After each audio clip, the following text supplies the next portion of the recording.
G'day viewers and welcome to another weekend edition of Totally Fucked Up. Yes, I'm going to round up a few stories that I've noticed during the week, proving just how totally fucked up the world is. Although the first one is a little bit positive, in fact. It's targeting people that I've lined up again and again as some of the most fucked up people in the world, namely record labels, publishing companies, who in my mind and in the mind of thankfully an increasing number of courts are just completely abusing the copyright process and copyright laws around the world.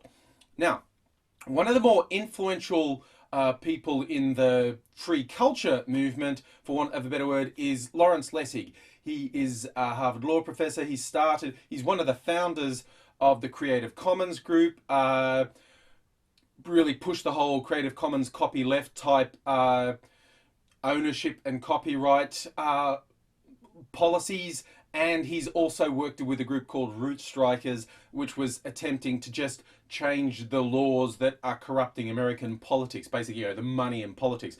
But he's a real champion of fair use of our cultural heritage, because all through history people have appropriated previously created things to create new things, and it's just with politicians just openly being bought and sold by big corporate interests, most notably in the last 20, 30, 40 years, that copyright laws just gotten worse and worse. Anyway, as part of one of his presentations, Lessig showed some clips, and I think it was from some amateur dance videos for us that used a song called Listomania as the backing, and he used little grabs in his presentation, and it was saying this is how, culture is being propagated these days. So it was a central part of the presentation he was given, and using these little grabs of this music, in his mind, and he's got a pretty good mind on these things, was well within fair use, fair dealing.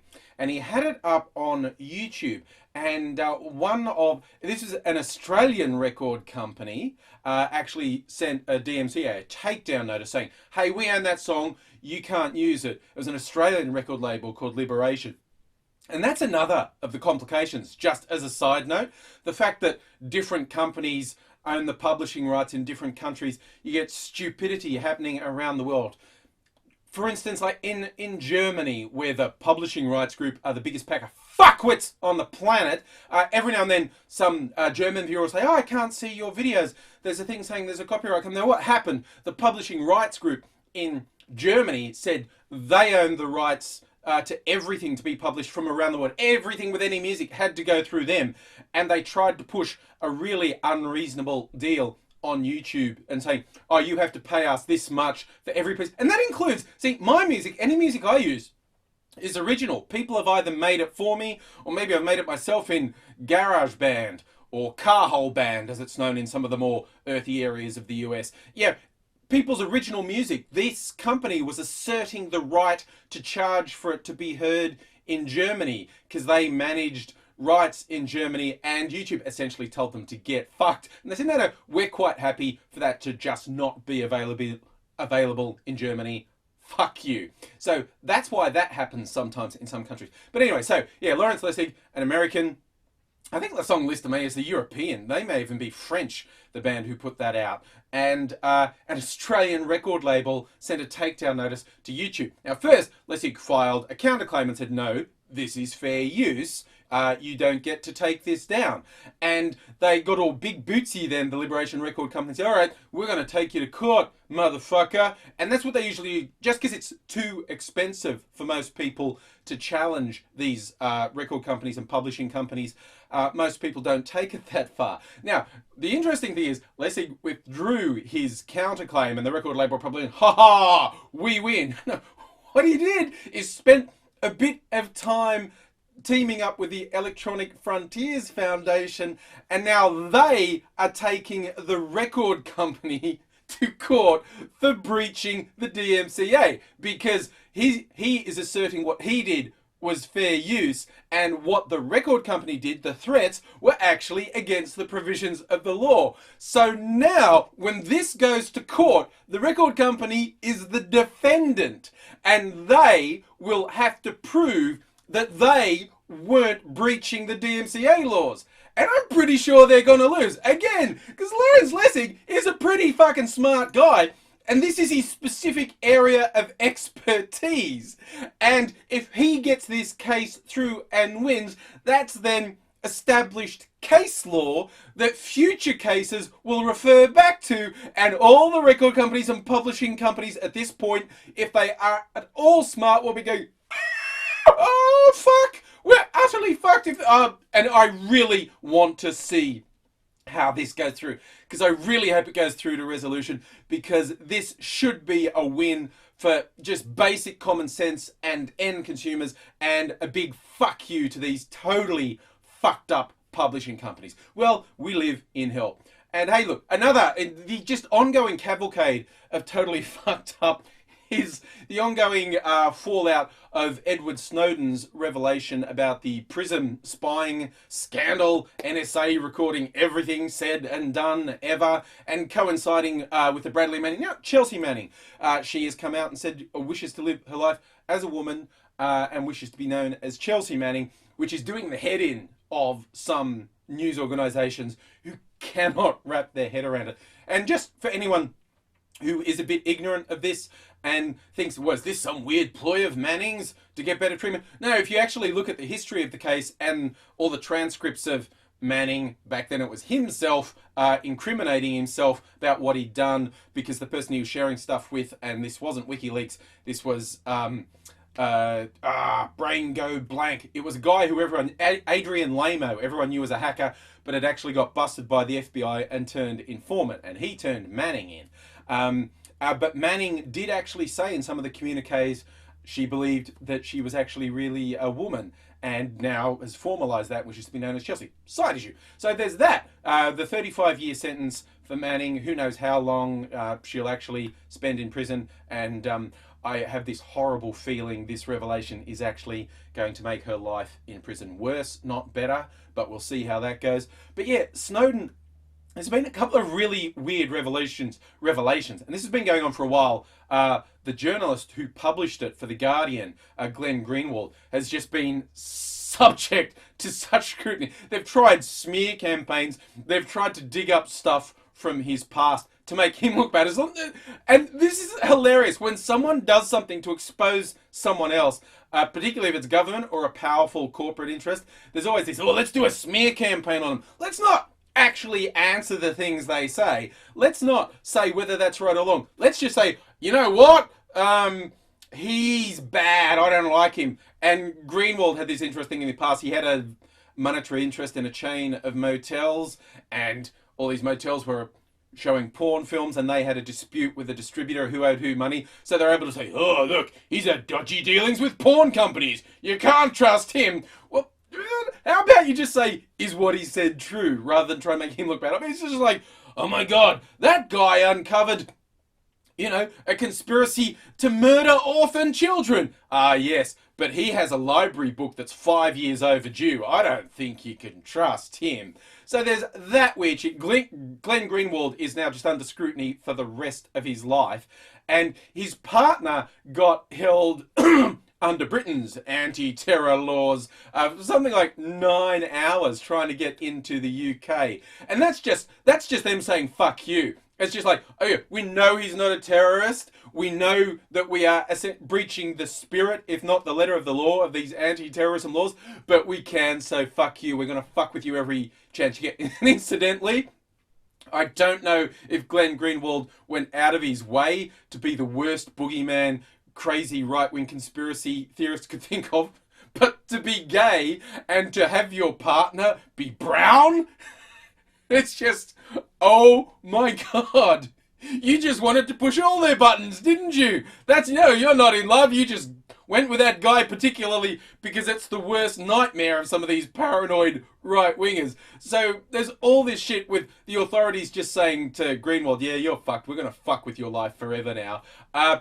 Some of the heavies in the British Secret Service and police forces have been hassling the Guardian newspaper non-stop about you want to stop that. You want to stop publishing that. And it culminated in what I think is completely weird. Apparently, they just stomped in and said, okay, yeah, it's like that laptop that's got, you can't be using that. And they smashed up the laptop. Like they were smashing up hard drives.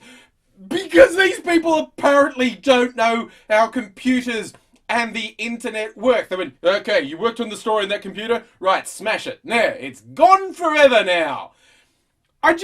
What incompetent fuckhead did that? I mean, let's just give them a tiny benefit of the doubt and say they knew that technically this was achieving nothing. It was just a standover intimidation tactic. Who was stupid enough to think that would work? Who was stupid enough to think The Guardian wouldn't publish, oh yeah, the heavies come in and started smashing up our computers to teach us a lesson? It's not even like the East German Stasi. It's even more incompetent than them. It's like, ooh, we're going to be tough and mean and scare you. And just be like the Keystone fucking cops. I mean, it's really pathetic. But then another really weird aspect of this that came out this week, another paper, The Independent, was publishing material. They said, and this comes directly from the stuff that Snowden got. And it said, look, it's now, there's this secret UK base in the Middle East has been exposed, cover blown. Oh, people put in danger. Except Snowden's gone, well, I never talked to them. And I haven't given that information out. That's nothing to do with me. It's like, because they've been trying to say Snowden damaged national security. And I don't think many people believe them. I think most people believe he told us something that we really needed to know. That yes, it's not your imagination. All communication is being monitored. So they've gone with stuff and said, we think this might be in the stuff Snowden has. And so we'll give it to someone else and say, run this as this is really damaging, Snowden's bad. Even though Snowden didn't give out the information to the people who published it. Like, it's not 1984. It's not Brave New World. It's just some weird sort of psychotic fever dream that's not related to reality. It's like Manning's biggest mistake was being incredibly naive and thinking that she wouldn't have to pay. I mean, if you read the history, when Manning was given the information to Lamo and later to WikiLeaks, there was a lot of, they just let me do it, I just take discs in and burn it, and there's no security. Yeah, but after the fact, when it's published, they're going to get you. You're an idiot, you should have run. Snowden picked that much up, and he got out by the skin of his teeth by jumping countries, and he's going to have to keep jumping countries for the rest of his life. He's never going to have peace. It's become abundantly clear about the worst thing you can do is embarrass a government. Kill people, that's bad, you'll be punished, maybe, probably. Destroy world economies, you'll get rewarded for that. But embarrass the government? Like, not even stuff that is of any national security interest. It's just stuff that people honestly probably should know and doesn't really endanger anything. But if you embarrass the government, holy shit, are you fucked. They will never give you peace ever. And anyone who has anything to do with it, this is a conspiracy theorist's wet dream. If you ever discover anything real, they will actually persecute you till the end of your days. This is the fucked up world we live in. And I want to actually change for this last story to show I'm not just paranoid about governments and big companies. Ordinary people are as fucked up as anything. And I can't think of a better example of how fucked people are than some of the reactions, in a lot of the reactions, the majority of the reactions this week when it was announced that Ben Affleck had been cast as a Batman who will be appearing in the next Superman film, the sequel to Man of Steel. And just this pathetic, whining fanboy shit. It's not just that you have the idea that Ben Affleck will be bad, even though reality suggests that's not something you can actually assert. Ben Affleck, who now has a pretty long career in making films, both in front of and behind the camera, and his most recent work, Oscar winning, everyone agrees, really well made film, and people go, the Ben Affleck can't possibly do it, and they act like it's the biggest thing, to the point that some people have launched petitions on, like, some of the grassroots site, like I think MoveOn.org, petition to get Ben Affleck taken off as Batman. It's like, what the fuck is wrong with you that you get worked up? Now, I will admit there's going to be some people who are doing that ironically, let's pretend this is important. But look, the majority of these people are not faking it. They actually think this is important. And it's just like, I know this is important, we've got to change this.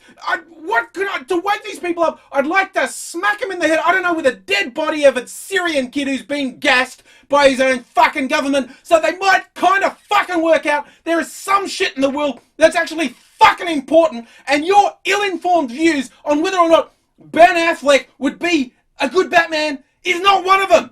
That isn't important. If that's been your biggest thing this week, you are not important. You are a fucking idiot and need some sense smacked into you hard.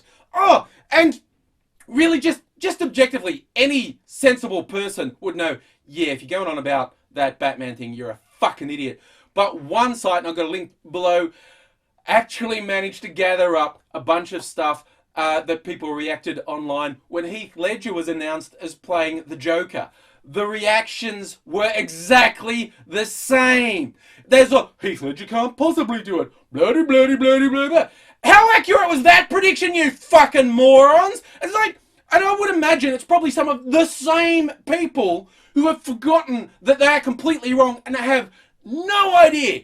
It's like the loudest voices in these things are people who've never created anything, let alone, be actors in major films. They've never done anything. They don't even draw little squiggle pictures. They do nothing, but they sit there. It's like comic book guy on The Simpsons is not even a caricature. It's a straight factual representation of what these fucking morons are like. And honestly, when it comes down to it, if in a world where so much is going wrong, the only thing that gets you motivated of getting up off your ass and causing a scene is which actor is cast to play a particular role in a movie, you're the fucking problem with the world.